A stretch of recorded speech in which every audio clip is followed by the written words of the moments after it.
Welcome to the Pineapple Pinup, the Hot Wife Life podcast. On today's episode, I'm going to recap the back to school party that I went to last weekend. Um, enjoy. On today's podcast, I hope to give you more information than I've been able to in the past. I took steps to actually remember more of the events that took place during the party. So here's to hoping that I'll be able to convey more information to you than I did last time. Okay, so it was a back to school theme, and if I haven't already, I will be posting pictures of the outfit that I wore with, and it'll tell you that it was back to school, whatever.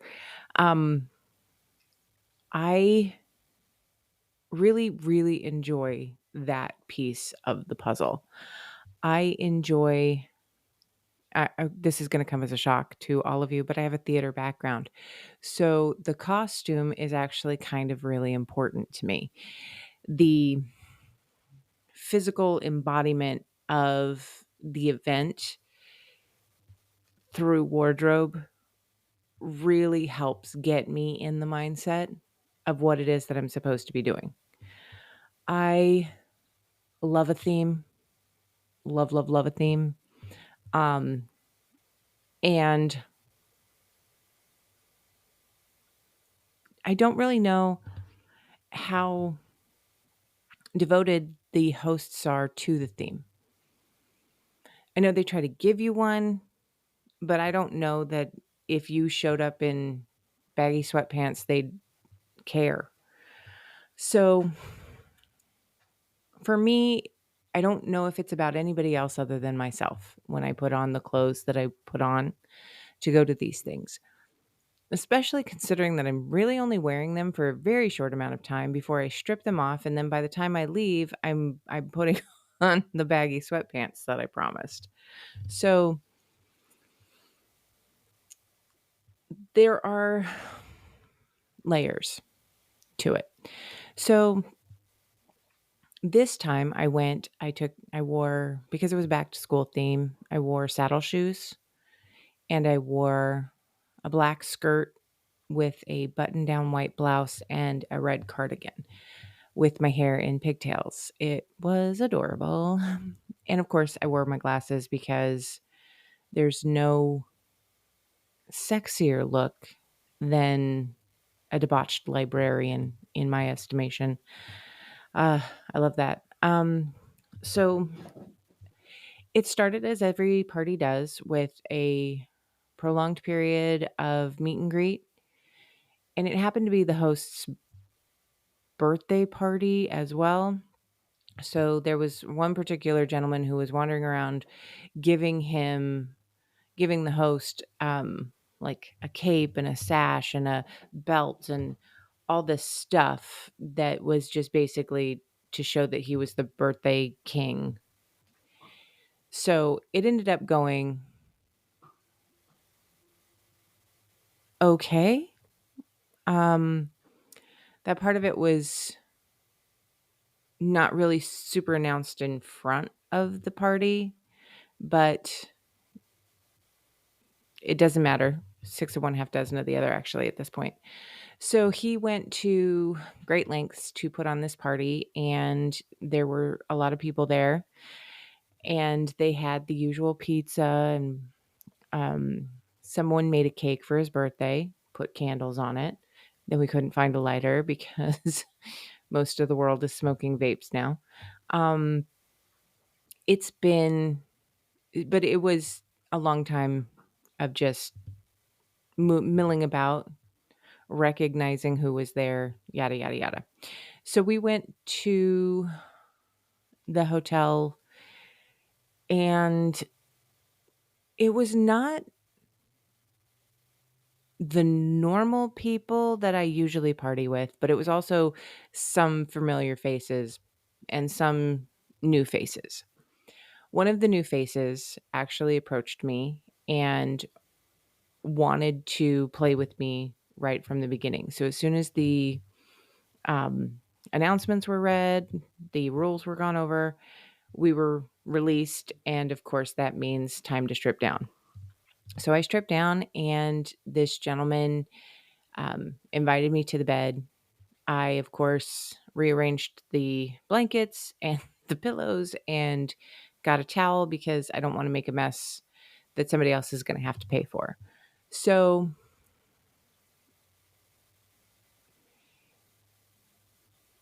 at first, I think this might have been one of his very first parties because he was a little like hesitant.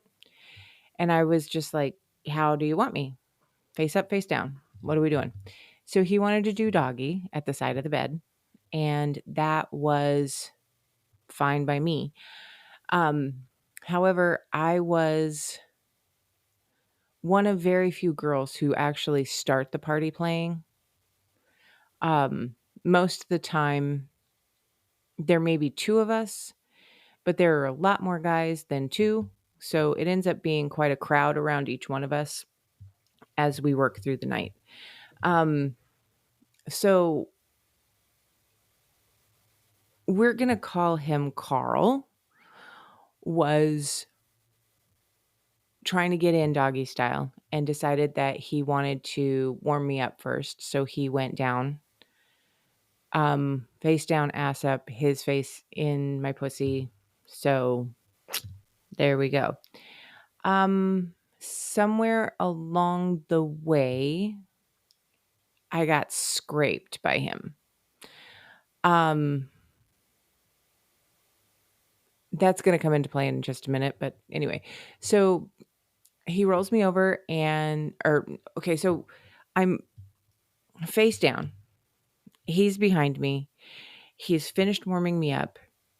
He slides his dick inside of me, and I have a dick in my face and a dick to each side because Chris and I don't know his name. We'll call him Trent, and we'll call him Gray. So Chris is to my left, Trent is in front of me, and Gray is to my right. Each one of them has a BBC in my face. And I've got to decide where I'm going and what I'm doing while I'm trying to keep my balance because there's a BBC coming at me from behind. So, balancing on my elbows, trying to work a couple of cocks with, you know, little to no success. While at the same time trying to swallow a cock that I am being forced down on and really hoping not to gag all over somebody. But, you know, that's the life. That's the life that I choose to live. And I got to tell you, it was awesome. So there I am trying not to be impaled on one cock while I am trying to be impaled on the other. Now, for warm ups, this guy did not do the hook. He didn't do the come hither. He didn't do the wakey wakey G spot. He didn't do that for me. So it was actually kind of mess free, except for the blood. Now I ended up having to roll over because balancing on your elbows with cocks is kind of difficult.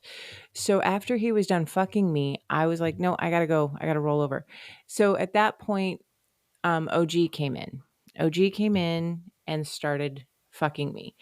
He is very possessive, territorial, um, demanding, not in a dominating way, but more of a possessive way. And he very much likes to get me to admit to him that his is the best BBC at the party. and that I'm basically ruined for the party because of him. And I don't mind playing into that. I don't mind playing into that at all. That is actually really fun. It puts another level into the mental game of fucking. And it's really fun to play. For a long time, I thought of myself as a fantasy fulfillment slut. That's actually one of the things that I called myself many, many times because I really do enjoy taking someone else's fantasy, tweaking it, building it, creating just the right level of anticipation before making it all come true. That's something I truly, really enjoyed about being a slut was the ability to take somebody someplace they always wanted to go. And so for me, in that moment, when he's giving me this storyline that he wants me to work with, I'm in. I'm down. I play into it all day, all day. And I will tell him anything he wants to hear in that moment. Stay tuned. So anyway, so I fuck OG for a little bit, and then he gets me off. And then I stand up and I realize that I've started bleeding. So I go to check to see, what's wrong. And it was basically just a scrape that bled a little bit and then kind of got squooshed around with the juices and left a little trail. But then I went back to fucking and Chris came in. Actually, no, it was Trent first. Sorry, it was Trent first. Trent came in and he was fucking me. And Gray had left, but Chris was still there. And Chris came over the top to stick his cock in my mouth. Don't.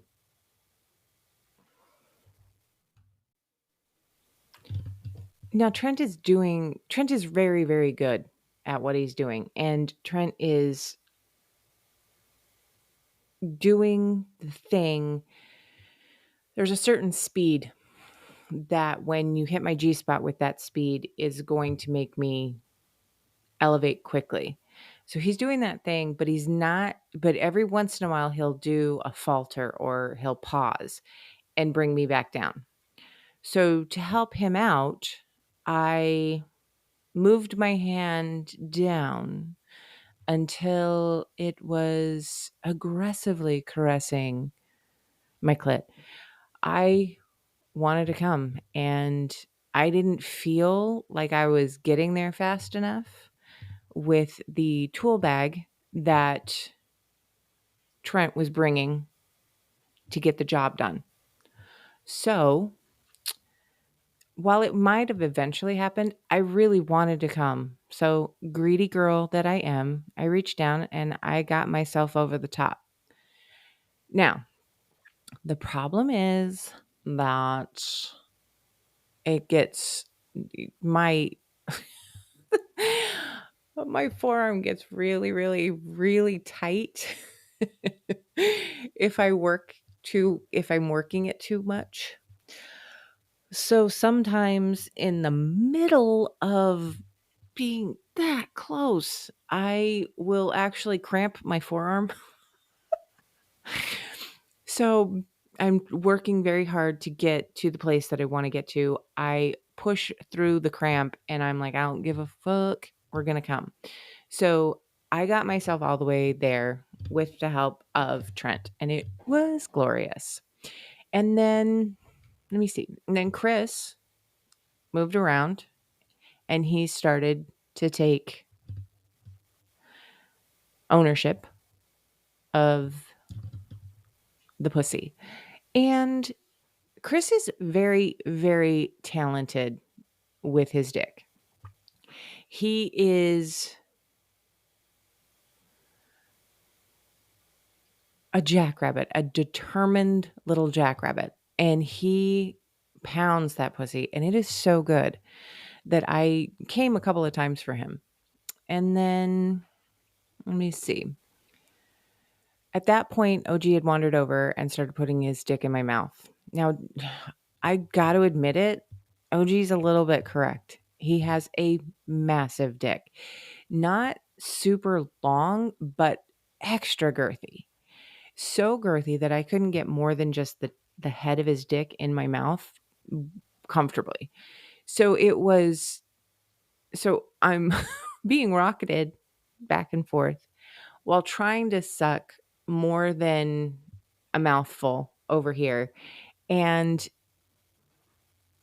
God, don't you love it? And then they started slapping my tits. Oh my God, it was so hot. And then um, Chris finished, and then OG took over. And again, OG in my ear saying the things that OG wants to hear. And I gave it to him because I like to. At that point, I took a break because it was very hot. I was so hot. And I wandered over and I was getting a drink and I was chatting with my husband. I had my robe on, and OJ came up and started petting my ass. Um, I am not the most touchy-feely person in the world. I am uncomfortable being groped. Not I mean, I should say I'm uncomfortable being groped without permission because let's be honest, I've been groped and it's been fun. But as long as I was into it, okay? As long as I was asked and reciprocated and it was all good. But this didn't feel like that. This felt different from that. Very different from that. This felt like, oh well, I know I own you, so I'm just going to do what I want. So I ended up back on the bed and Rodney came over, and Rodney and I have played before, and he and I don't talk a lot, but we get into some stuff. So I was so determined that I was going to break him because he doesn't break, he doesn't come. He literally plays, and then when he's about to come, he pulls off and goes somewhere else because he wants to make it all last. I was not having that tonight. I was not having that. So I literally told him, "Give it to me." And he was like, "Huh?" I was like, "Give it to me. You know you want to give it to me. Because that's what good pussy does. It takes your will. Give it to me." And I broke him. And it was so awesome. It was great. But in moments like that, when I know where I am mentally with this person, it is so incredibly arousing to push them to heights, to push them beyond their control. It's great. Um, so then I ended up fucking with OG again. And then, and I, he's got skills, okay? Unbelievable skills. He really does. So I decided to get up and take a break again, and something was just off. He started groping me from behind again, and I was uncomfortable with it. And so I went and I moved and I sat down so that he wouldn't have access. And as I thought about it, I thought about the fact that he was doing possessive play while we were in the bed. And I wonder how much of that translated into he owns me outside of the moment. And I'm wondering if there was something in that play that gave him blanket consent, because it didn't, but somewhere in his mind, I think it did, because the host makes a point of this every time, that just because you have consent once doesn't mean you have consent always. You have to ask again. You have to ask again. Every single time you want to engage, you have to ask again. And somehow, somewhere, the veil of consent got lost in OG, with OG. And I don't know if it was because I played into the fantasy or whether he took it as truth.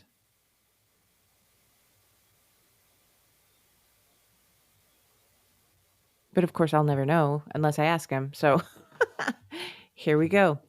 All right. So it was fun. It was a lot of fun. There were people there that I was chatting with. It was such a good time. And it was great to catch up with people I hadn't seen for a while because I'd been out of the party scene for so long. Um, until the end of August, when because basically the last party we had gone to that we hadn't hosted was back in June. So it had been a couple of months since I'd seen anybody. And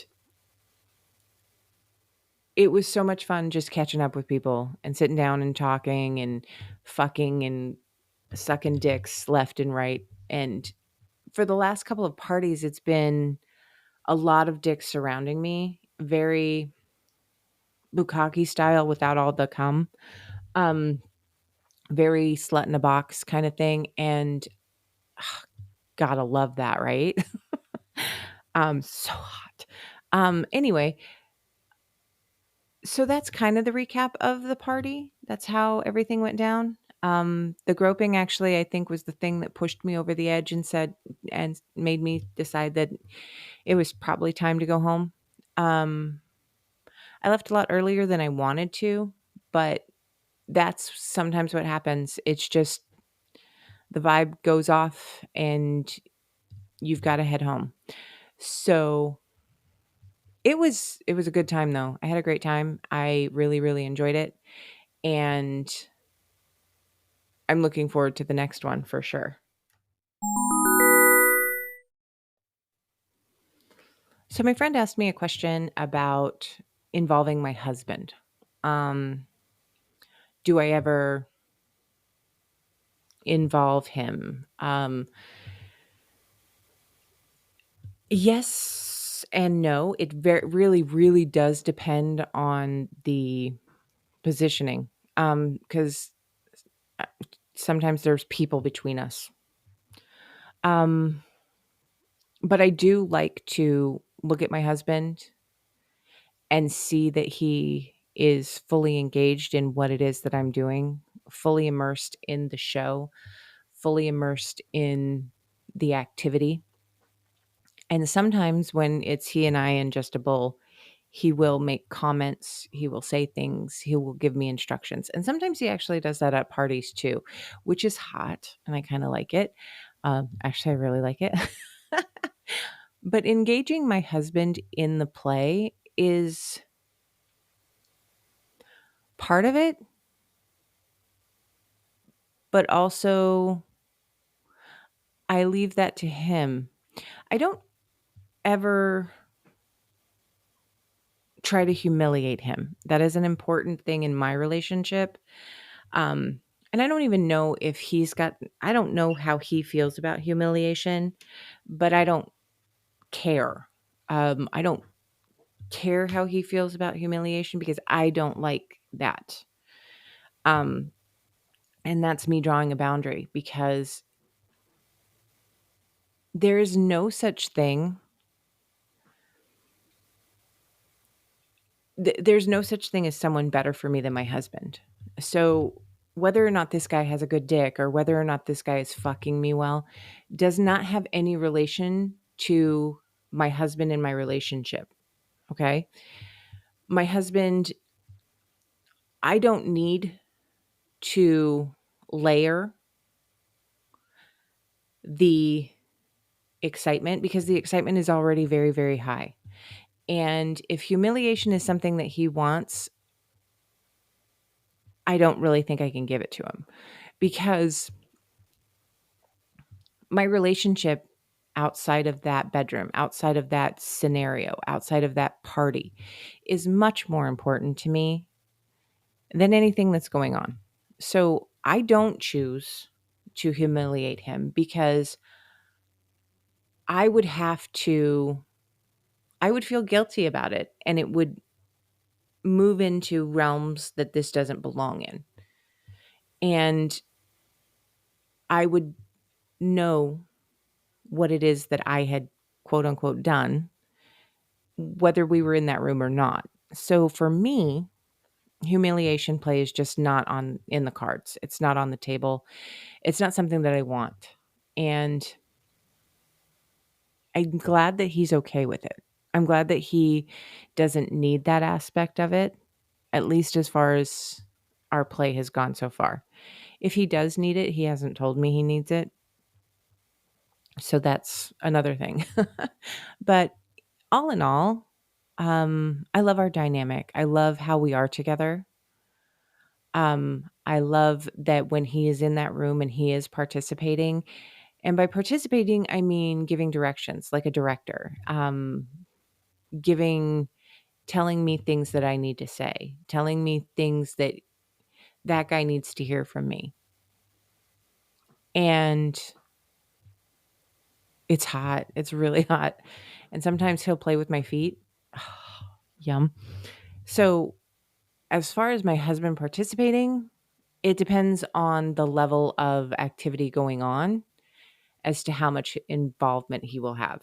Because when there's a lot of people at the party and there's not a lot of room for him to be involved in a mini scene. So that's something that we kind of save for the bull. But I do love catching his eye and like focusing in on him. Because I really do want him to be a part of what I'm doing. I want him to feel like he's involved with every aspect of the pleasure that I'm getting. And that is extraordinarily important to me. Um, because at the end of the day, my he's my partner. He's the person that I always swing back to.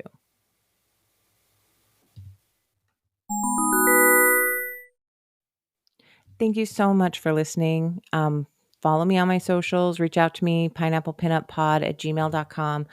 I look forward to hearing from every one of you. Let me know if there's anything you want to talk about.